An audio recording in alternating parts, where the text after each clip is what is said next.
Hello friends, welcome back to my YouTube channel. तो चलिए आइए अब हम नावल का पार्ट नंबर 56 स्टार्ट करते हैं। वीडियो अगर पसंद आए तो प्लीज़ लाइक और शेयर ज़रूर कर दीजिएगा। वो 2 दिन से बेहद परेशान था। उसकी ज़िंदगी में ये कैसा वक्त आ गया था कि वो अपने घर और अपनों से बचता फिर रहा था। जिस दिन से डैड ने उस पर हाथ उठाया था उसके अगले दिन से ये उसका मामूल बन गया था। वो सुबह से घर से निकल जाता और रात के सबके सोने के बाद घर वापस आता। वो कल से तो उसकी हालत अजीब सी और थी। आदि की बातें रह रह कर उसके कान में गूंज रहे थे। उसके सफीन के रिश्ते को लोग रेप के नाम के वाहियात लफ्ज की गाली देते। रेप नहीं नहीं, सफीन हालिब की बीवी थी। उसके बीच रिश्ता भला ही जबरन जुड़ा था, मगर एक जायज रिश्ते में बांधे थे। हालिब ने उससे ताल्लुक एक शरी रिश्ते की बुनियाद पर जोड़ा था। सफीन उसकी नकाई बीवी थी, फिर भी लोग उसे एक शोहर नहीं बल्कि रेपिस्ट समझ रहे थे। इस लफ्ज ने 2 दिन से हालिब के दिमाग में तबाही मचा रखी थी, उसे बेसुकून कर दिया था। आज भी वो सुबह से गाड़ी लेकर निकला हुआ था और सारा दिन इधर उधर हवार होने के बाद रात के घर वापस आया था। पूरा घर अंधेरे में डूबा हुआ था। यकीनन सब लोग सो चुके होंगे, सिर्फ लॉन्च की लाइट्स ऑन थे जहां से जाविया शाह और दिलबर अपने इंतजाम में बैठे हुए मिल गए थे। अस्सलाम वालेकुम डैड। वो मजहमल थका हुआ सा उन्हें सलाम करता अपने रूम की तरफ पढ़ने लगा था। वालेकुम सलाम। हाली पुत्र, खाना नहीं खाना तुझे? उनकी नरम हवा पर हालिब हैरत से रुककर उनको देखने लगा था। क्या डैड वाकई उसे मुहातब थे? वो बेयकीनी से बाप को देखता हुआ उनके सामने आ खड़ा होता, जबकि जाविया शाह भी बागौर अपने सामने खड़े होते हुए हालिब को देखने लगे थे। वो जाविया शाह के सूरत लिए बिल्कुल उनकी जवानी की तस्वीर लग रहा था। बाप बेटे में इतनी मुशाहबत सबके लिए वाकई हैरानकुन थे।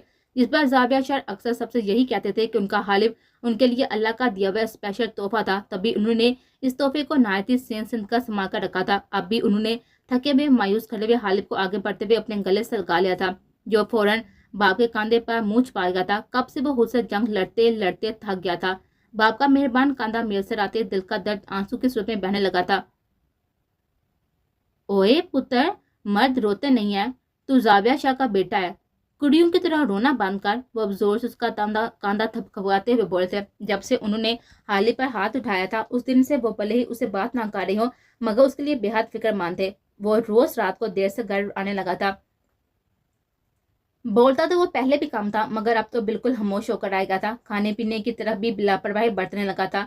देर रात को घर आता और बिना खाए ही सो जाता। सुबह रिया के बहुत ही रोकने पर नाश्ते के लिए रुकता, वरना खामोशी से घर से निकल जाता। जाविया शाह सब कुछ देखते थे, समझ रहे थे, मगर उसका गुनाह उसकी नजर में इतना बड़ा था कि इतनी सजा तो उसके लिए बनती थी। हालिब उनका लाडला बेटा था, हमेशा उनकी तवज्जो का मरकज रहा था। जाविया शाह उसके लिए रिया से ज्यादा अहमियत रखते थे। जाविया साहब खाने की टेबल पर मौजूद हो और हालिब उनकी नजरों के सामने ना हो, या ठीक से खाना खाए या फिर बिना खाना खाया चला जाए, ऐसा नामुमकिनात में सा था। मगर अब की इस नाराजगी ने नामुमकिन को मुमकिन बना दिया था। बाप की डोबीडूही हालिब बर्दाश्त नहीं कर पा रहा था और यह भी उसकी तरफ से बेफिक्रमंद थे। इसलिए जाविया शाह ने आज उससे बात करने का फैसला कर लिया था। वो रिया को तसल्ली देकर सोने के लिए भेज चुके थे और खुद दिलबर के साथ ही हालिब के इंतजाम में जाग रहे थे। और अब उसकी मायूस शक्ल देखकर खुद को रोक नहीं पाए थे। उससे ज्यादा अपने लाडले से नाराज रह नहीं सकते थे। आपने अपने हालिब को अकेला कर दिया डैड, इतने नाराज हो गए मुझसे कि बात करना भी छोड़ दिया। आपको पता है आपके इस रवैये से मैं कितना हर्ट हुआ हूँ। मेरा घर आने को दिल नहीं करता था, किसी चीज में दिल नहीं लगता था। डैड प्रॉमिस करें कि आइंदा आप अब कभी ऐसा नहीं करेंगे। प्रॉमिस करें आगे से मैं कोई भी गलती करूं आप मुझसे नाराज नहीं होंगे। मुझे मार लीजिएगा, मुझे चाहे जान से मार दीजिएगा, मगर ऐसा बेडूही एहतियार मत कीजिएगा डैड। हालिब उनसे अलग होता रूहान से लहजे में बोला था, जिस पर जाविया शाह ने नफी में सर हिलाकर उसके आंसू साफ किए थे। चुप कर जा, बड़ा आया जान से मार दीजिएगा। तुझे मार दिया तो मैं कैसे जीऊंगा अपने बच्चे के बिना? वादा करता हूँ आइंदा नहीं होगा अपने पुत्र से नाराज, कभी नहीं होगा। अब जल्दी से खाना खा मेरे सामने। रोज देखता हूँ न सुबह नाश्ते पर होता है न रात को खाने पर। ये कौन सा वक्त है घर वापस आने का? रात के 2 बजे। अब ऐसा ना हो वरना फैंटी लगा देनी है मैंने। ओए दिलबर, जल्दी मेरे पुत्र के लिए खाना लेकर आ, वरना फिर भूखा सो जाना है इसने। जाविया शाह ने दिलबर को खाना लाने के लिए भेजा था, जो जल्दी से सुबह में सह लाते हुआ किचन में चला गया था। ऐथे बै, कुछ बताना है तुझे? वो हालिब को लिए सोफे पर बैठ गए थे और उसके जैकेट के कालों को दुरुस्त करने लगे थे, जबकि हालिब सवालिया नजर से उन्हें देखने लगा था। जुहेब मुराद से बात हुई थी मेरी कल सुबह। उन्होंने कहा है कि वो 2 दिन बाद सफीन बेटी और अपनी फैमिली को लेकर पाकिस्तान आ रहे हैं, यानी कि कल सुबह तक उन्होंने आ जाना है। उन्होंने हालिब के काम में धमाका किया था, जो उनकी बात सुनकर बेयकीनी से उन्हें देखने लगा था। व्हाट? आप सच कह रहे हैं डैड? कल सफीन पाकिस्तान आ रही है? वो खुशी से बेकाबू होता हुआ बोला था। हाँ मेरा पुत्र, अपने डैड से कोई फरमाइश करे और मैं उसे पूरा ना करूं, ऐसा कद्दू होया है जवाब होता। वो उस पर वारी तो मेरे पुत्र ने रो रोकर और इस वारी तो मेरे पुत्र ने रो रोकर अपनी जिंदगी को मुझसे मांगा है, देख कैसे मैं उसकी जिंदगी लाकर नहीं देता। वो हालत की खुशी से चमकती आंखों को देखकर बोले और आगे बढ़कर उसकी पेशानी को चूम लिया। मैंने जुहैर साहब से उनकी सफीन को मांगा है अपने हालिब के लिए और वो पाकिस्तान आ रहे हैं तुम दोनों की शादी करने। उन्होंने मजीद इंकशाफ किया था। उस पर हालिब सचमुच कंग से रह गया था। आप सच कह रहे हैं डैड? उसकी शशदत सी शक्ल देखकर वो जोर से हंस दिए थे। हाँ पुत्र, भले ही अभी उन्होंने वाजिया कुछ नहीं कहा, मगर मैनू पता है वो शादी की बात करने ही पाकिस्तान आ रहे हैं। और फिर अपनी और ज़ोहर मुराद के बीच हुई तमाम बातें हालिद को बताने लगे, जो हैरत से उनकी सारी बातें सुनता आहर में अफसुदगी से मुस्कुरा दिया था। आपने बिल्कुल ठीक कहा डैड, मैं ज़ोहैब बंगल से माफ़ी मांग लूंगा और अगर उन्हें मुझे माफ़ नहीं किया तो क्या मैं हर सज़ा के लिए तैयार हूँ, मगर फिर भी मैं उनसे रिक्वेस्ट करूंगा कि मुझे मेरी सफीन से अलग ना करे। मैं उसके बिना नहीं जी सकता। पता है डैड, वो बहुत ही स्वीट है, बहुत ही इनोसेंट। वो मुझसे बेहद मोहब्बत करती है। जब पहली बार उसने मुझे देखा था ना तो एकदम साकत खड़ी रह गई थी और उसकी इस रिएक्शन पर फ़हीम ने उसका नाम रख दिया था मिस स्टैचू। हा हा हा। और फिर हर बार मुझे देखकर उसका यही रिएक्शन होता था। एक दिन उसने मुझसे कहा कि हालिब आप इतनी खूबसूरत है कि मैं जब आपको देखती हूँ तो दुनिया भूल जाती हूँ, और इन खूबसूरत लम्हों की याद में खो गया था। जबकि सफीन के जिक्र पर उसके चेहरे पर फैलती हुई इल्तहाई चमक को देखकर जाबिया शाह खुद भी मुस्कुरा दिए थे। होंठों के साथ हालिब की आंखें भी मुस्कुरा रही थी, मगर फिर न जाने क्या हुआ कि मुस्कुराते वो अचानक से बिल्कुल खामोश हो गया। वो मुझसे बहुत ही मोहब्बत करती थी डैड, मगर मैंने क्या किया? मैंने उसकी मासूम मोहब्बत को अपने गुस्से, अपने जुनून की नजर काट दिया। ये सिला दिया उसके प्यार का। वो तो मुझे देखकर दीवानावार मेरे इर्द गिर्द परवानों की तरह चक्कर लगाती थी। मुझे देखकर सब कुछ फरमोख कर देती थी डैड। अपने दिल की सबसे ऊंची मसद पर उसने मुझे बिठाया था, मगर मैंने क्या किया? मैंने उसके मासूम दिल को ही नोच कर फेंक दिया डैड। मैंने उसके साथ ठीक नहीं किया। मैंने बहुत ही बड़ा गुनाह किया। बोलते हुए उसके चेहरे पर अजीब तकलीफ दे तासर फैल गया था और जब से सुरपटी आंखों में शिद्दत कर्ब उतर आया था, जो कि जाविया शाह को तड़पा गया था। हाली पुत्र, उदास मातो, सच्चे दिल से की गई तौबा पर अल्लाह भी माफ कर देता है। तो हम इंसान क्या चीज है? तू अपनी बेटी से माफी मांग लेना, मुझे यकीन है वो तुझे माफ कर देगी। जाविया शाह ने उसके कंधे पर हाथ रखकर उसे दिलासा दिया था, जिस पर वह बाद में सर हिलाने लगा था। इसी वक्त दिलबर खाने की ट्रे दिए वहां पर चलाया था और फिर हालवे को दोबारा से चुप लग गई थी। उसने खामोशी से खाना जहर मार किया और जाविया शाह को मसनूई बशाशत का तासा दिया और अपने रूम में चलाया था। उसका दिल सफीन के लिए बेचैन हो गया था। अपने शानदार से बेडरूम में इधर से उधर टहलते हुए वह सफीन को याद करता सख्त बेचैनी महसूस कर रहा था। मुझे सफीन से बात करनी है अभी, मगर कैसे? सोचता हुआ मसलसल टहल रहा था, तभी उसके जेब में स्पार्क हुआ था। उसने तेजी से अपना फोन उठाकर आदि का नंबर मिलाया था। दूसरी तरफ कई सारी बहस के बाद आदि की नींद में डूबी हुई आवाज सुनाई दी थी। हेलो आदि, मेरी बात सुन, मुझे जल्दी से मिरोसा का नंबर दे अभी। आदि के काल पिक करते ही वो बेकरारी से बोला था। अबे क्या हुआ? इतनी रात को तुझे मिरोसा का नंबर क्यों चाहिए? क्या काम है तुझे उसे? पहले मुझे बता, मेरी जल परी से क्या बात करनी है तुझे? आदि मशकूक अंदाज में बोला। डैम, बकवास मत कर कमीने, मुझे नंबर दे मिरोसा का, मुझे सफीन से बात करनी है। हालिब झंझला कर बोला था।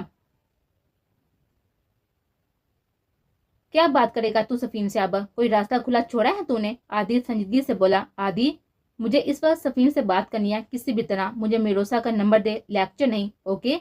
हालिब कड़े अंदाज में बोला था। ठीक है, व्हाट्सअप करता हूँ मैं तुझे, मगर सुन, आराम से बात करना, कुछ ऐसा वैसा मत बोलना जो कि मामले को और भी बिगाड़ दे।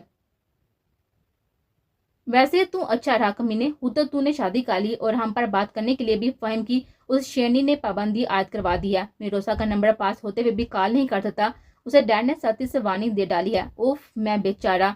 खैर चल तू रख, मैं नंबर सेंड कर रहा हूँ। आदि ने लगे हाथों अपना भी दुखड़ा रोया था, जबकि हालिद ने भी कॉल काट दी थी और फिर कुछ सेकंड्स में ही हालिब के व्हाट्सएप पर आदि का मैसेज शो हुआ था। हालिब ने फौरन मैसेज ओपन किया और मिरोसा के नंबर पर कॉल की थी। दूसरी तरफ बेल जा रहे थे, मगर कोई कॉल पिक नहीं कर रहा था। हर बैल के साथ हालिब की बेकरारी भी बढ़ती जा रही थी, पर मिरोसा ने कॉल नहीं उठाई थी। हालिब ने बेचैनी से दोबारा मिरोसा का नंबर लगाया था। अब भी दूसरी तरफ बैल जा रही थी और इस बार कुछ सेकंड्स के बाद ही कॉल पिक कर ली। हेलो, हेलो मिरोसा, हेलो। हालिब ने बेकरारी से बोला। हेलो, कौन बोल रहा है? दूसरी तरफ मिरोसा की मुतरन्नम बच्चू जैसी आवाज सुनाई दी। मिरोसा, मैं हालिब बात कर रहा हूँ, कैसी हैं आप? हालिब ने मरवतन पूछा था। मिस्टर हालिब, आप? मैं तो ठीक हूँ, आप कैसे हैं? मैंने कितने दिन पहले आदि को कॉल किया था आपसे बात करने के लिए, और आप कॉल कर रहे हैं? क्या उन्होंने आपको आज बताया है? मिरोसा की रूठी हुई आवाज़ सुनकर वो एक पल को चुप हो गया था। हाँ मिरोसा, मुझे आदि ने आज ही बताया। दरअसल मैं शहर से बाहर गया हुआ था, इसलिए पहले कॉल नहीं कर सका, आज कर रहा हूँ। हालिब ने गलत बयानी से काम लिया था। मिरोसा की बातों से अंदाजा हो रहा था कि वो अब तक किसी भी सच के मतलब नहीं जानती, तभी वो हालिब से नॉर्मली बात कर रहे थे। हाल भी बड़े आराम से उसको बहला रहा था, जो कि बेचारी अपनी बहन की तरह ही मासूम थी। अच्छा, इसलिए आप कॉल नहीं किया? तभी मैं भी सोचूं कि सफीन के साथ इतना बड़ा हादसा हो गया और आपने कॉल भी नहीं की। मिस्टर हालिद, पता है सफीन का नर्वस ब्रेकडाउन हो गया था और किसी ने उसके साथ मेरे साथ झिझक का खामोश हो गई थी, और हालिद के दिल में उस अधूरी बात पर एक ठीस सी उठे थे। ओ, मुझे पता नहीं था। मेरोसा प्लीज, क्या सफीन से बात हो सकती है? मेरी उनसे बात करवा दे, मगर उसे कहिएगा नहीं कि कॉल पर मैं हूँ। एक्चुअली काफी दिन से कॉल नहीं की ना, तो वह नाराज है मुझसे। हालिम ने उसकी दूसरी बात का जवाब नहीं दिया था और फौरन सफीन से बात करने का तकाजा कर दिया था, जिस पर मेरोसा मेजू से उसका मुस्कुराई थी। उसने हालिम के फौरन बात पलटने पर ध्यान नहीं दिया था। हाँ, क्यों नहीं, जरूर जरूर। आफ्टर ऑल आप और सफीन एक दूसरे से ट्रू लव जो करते हैं। मैं देती हूँ सफीन को। मिरोसा ने हालिब को अपनी पाकिस्तान आमद के मतलब नहीं बताया था। वो अपने तय पाकिस्तान में सबको सरप्राइज देना चाहती थी, इसलिए हालिब को जवाब देकर मिरोसा ने सफीन को आवाज दी थी। सफीन, तुम्हारी कॉल है, लो बात कर लो। मिरोसा ने आवाज दी थी, जो कि अपना सामान लिए एयरपोर्ट के लिए मेन एंट्रेंस से अंदर जा रही थी। किसकी कॉल है मिरोसा? जल्दी करो, देर हो रही है। ये सफीन की आवाज थी। खुद सुन लो, मिरोसा की आवाज आई थी। हेलो। हाँ। कितने दिन बाद उसने अपनी सफीन की आवाज सुनी थी, जिसने पल में हालिद के बेचैन बेकरार दिल पर ठंडी मीठी फवार बरसा दी थी। ये आवाज उसके समातों से होते हुए दिल में उतरते चले गए थे। सफीन, मैं हालिद बात कर रहा हूँ। हालिद की आवाज सुनकर 2 मिनट दूसरी तरफ खामोशी छा गए थे। कौन हालिद? मैं इस नाम के किसी भी इंसान को नहीं जानती। आइंदा यहाँ पर कॉल करने की जहमत मत करना। मेरोसा, मेरोसा, ये तुमने किसकी कॉल मुझे दे दिया? आइंदा किसी भी रॉन्ग इंसान की रॉन्ग कॉल मुझे दी तो जिंदगी भर तुमसे बात नहीं करूंगी। रोको फोन, उस नंबर को ब्लॉक लिस्ट में डालो। जो शख्स एक नजर देखने के भी काबिल नहीं है, तुम मुझसे बात करने के लिए कह रही हो? लफ्जों के तीर से हालिब के दिल को घायल करती ये आवाज सफीन की थी। वो हालिब से बात करना तो दूर, उसको पहचानने से भी इनकारी थी। हालिब कंग से उसके हकार से भरे हुए जुमले सुनता रह गया था। यह सही था कि उसने गलत किया था। वो सफीन का गुनाहगार था। वो उसे लाख बुरा भला कह लेती, मगर यूं हकारत भरे हुए अल्फाज में उसे झिड़कती तो नहीं। इस तरह अजनबी कहकर उसके दिल के टुकड़े तो ना करती। जो भी था, बहरहाल हालिब उसका शोहर था, अजनबी नहीं। सफीन मुराद आज इस शख्स को एक नजर डालने के काबिल नहीं समझ रही थी। एक वक्त था जब उस शख्स के चेहरे को देखकर वो सब कुछ फरमोश कर दिया करते थे। कुछ देर पहले तक वो जो सफीन के लिए इस कदर बेकरार हो रहा था, उसकी इस तहजीक अमेज सलूक पर हाक होकर आ गया था। वो ऐसा तो बहुत बार हो चुका था। हालिब जब भी अपनी मोहब्बत के हाथों मजबूर होकर सफीन की तरफ बढ़ने की कोशिश करता था, वो जरूर कोई ना कोई ऐसा कारनामा अंजाम देती थी जो कि हालिब को बुटन से बरका दिया करता था। दूसरी तरफ से आती हुई टून टून की आवाज पर वो चौंक कर होश में आया था। उसने फोन कान से हटाकर दोबारा मिरोसा को कॉल लगाई थी, मगर इस बार 2 बहस बाद ही कॉल कट गई थी और फिर नंबर स्विच ऑफ हो गया था। अब हालिब का जब्त टूट गया था। कान में हों सफीन की तलब आवाज गूंज रही थी, जिसने हालिब को मुतशल कर दिया था। उसका असली गुस्सा फिर से उनका रहा था। उसने गुस्से से दांत पींचकर फोन को जोर से मुट्ठी में बिछा था। उससे पहले कि अपने नए नकोर फोन को दीवार पर मारकर तोड़ देता, अचानक उसका फोन बाज उठा था। उसने चौंक कर स्क्रीन देखी थी। फहीम की कॉल आ रही थी। उसने हैरत से टाइम देखा था। इतनी रात में फहीम क्यों कॉल करा था? जिरेला बड़बड़ाते हुए उसने कॉल पी की थी और दूसरी तरफ से फहीम के बाद सुनकर वह परेशान हो उठा था। सनम पर अटैक किया? मगर किसने? ओ नो, उसकी कजन की शादी में। ओके, मैं आ रहा हूँ। परेशान से बोलता वो अपने रूम से बाहर निकल गया था और फिर तेजी से सीढ़ियां उतरते हुए उसका रूह शहरियार मैंशन के अड़गड़ा में खड़ी की तरफ था, जहाँ पर अपनी गाड़ी में आदि उसका मुंतजर था।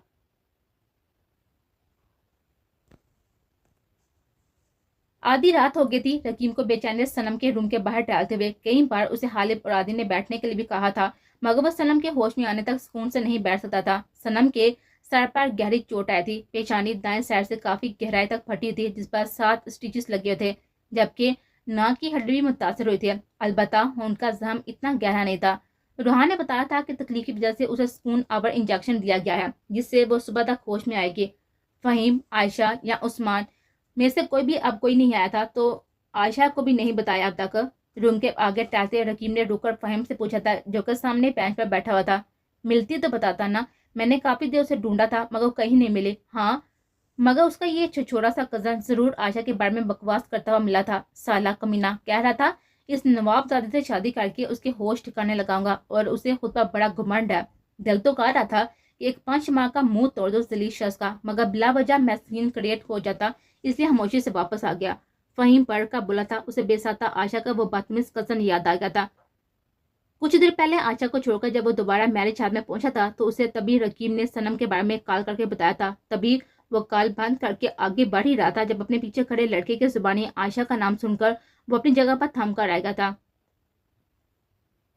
यार बस क्या बताऊं तुझे, कजन है मेरी आशा मुराद, कनाडा से आई है, कसम से देखने वाली चीज है, मगर नवाबजादी को खुद पर घमंड बड़ा है, किसी को मुंह नहीं लगाती। अम्मी को भी आगे से तर तर जवाब देती है। मैंने तो कह दिया अम्मी से कि एक बार मेरी से शादी हो जाने दे, फिर गिन गिन के बदले ले लीजिएगा। हाँ तो लगे एक बार, फिर अच्छी तरह होश ठिकाने लगाऊंगा साली के।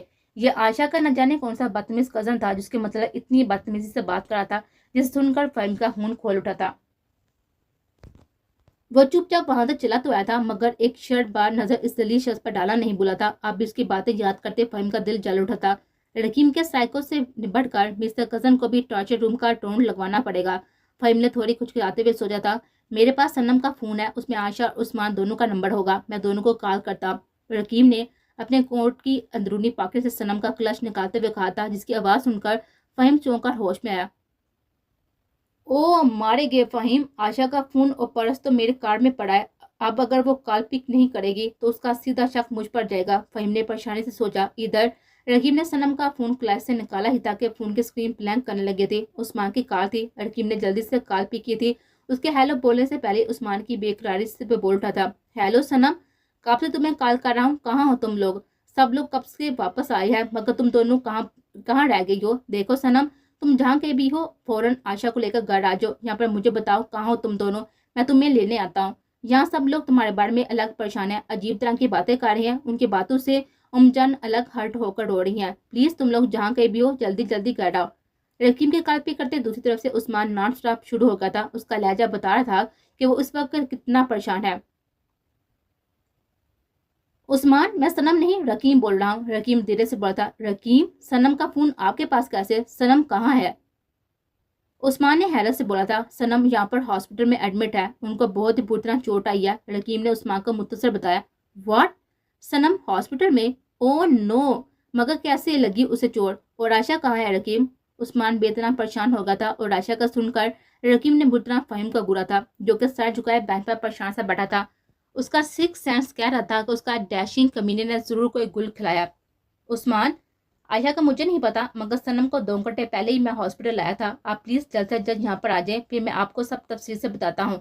रकीम ने फोन पर सारी बात बताना मुनासिब नहीं समझा था। मैं 10 मिनट में पहुंचता हूँ रकीम, आप प्लीज सनम का ख्याल रखिए तब तक। उस्मान परेशानी से बोला था और कॉल डिस्कनेक्ट कर देते। कॉल बंद होते ही रकीम ने फौरन पलट कर खामोश बैठे फहीम के पास आया था और दोनों हाथ पैंट्स की पॉकेट्स में डालकर चुपचाप सा खड़ा होकर फहीम को गुने लगा। मुझे पूछना पड़ेगा या तुम खुद ही बता देगा कि आशा कहाँ है? और झूठ बिल्कुल नहीं फहीम, सच बता मुझे कि आशा कहाँ पर गायब किया है तूने?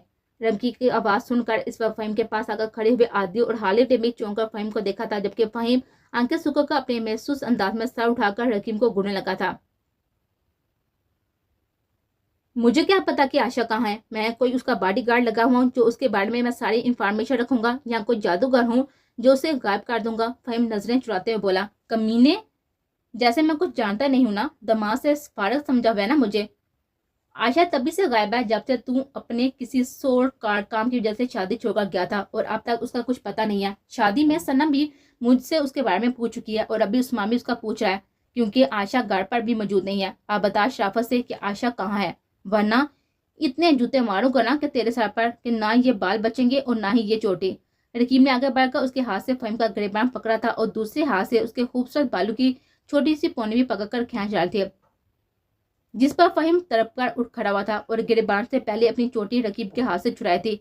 अब भी छोड़, हाँ है आयशा मेरे पास, बता क्या कालेगा तुम? फहीम रकीब को पीछे धकेलकर बोला। इन दोनों को भड़कते हुए देखकर हालिब और हादी तेज से इन दोनों के पास आए थे और दोबारा आगे बढ़ते रकीब को आदि ने पकड़ा था, जबकि बिफरते हुए फहीम को हालिब ने कंट्रोल किया था। یہ ہاسپٹل ہے، جنگل نہیں جہاں پر جنگلی سانڈو کی طرح تم دونوں ایک دوسرے سے بڑھ رہے ہو۔ انسانیت کے جامے میں رہو ورنہ یہیں پر سب کے سامنے دونوں کے منہ توڑ دوں گا۔ اب شرافت سے بتاؤ کہ یہ سب کیا ہو رہا ہے؟ فہیم، تو نے عائشہ کو کیوں اپنے پاس رکھا ہوا ہے؟ اب کیا کارنامہ انجام دیا ہے تم نے؟ غالب نے رقیم اور فہیم کو ایک ساتھ وانی دی، ساتھ ہی سامنے کھڑے ہوئے فہیم کو گھورتے ہوئے پوچھا۔ غالب اور عادل تو پورے قصے سے انجان تھے۔ جواب میں رقیم نے بھی ٹیشنگ کمینے کی شادی میں ہوئی عزت افزائی کا پورا قصہ ان دونوں کو سنایا تھا کہ کس طرح عائشہ نے سب کے سامنے فہیم کو تھپا مارا تھا۔ دس از ناٹ گڈ فہیم، اس بات پر تم نے عائشہ کو اٹھوا لیا، بتا کہاں ہے وہ؟ غالب نے غصے سے فہیم سے پوچھا تھا۔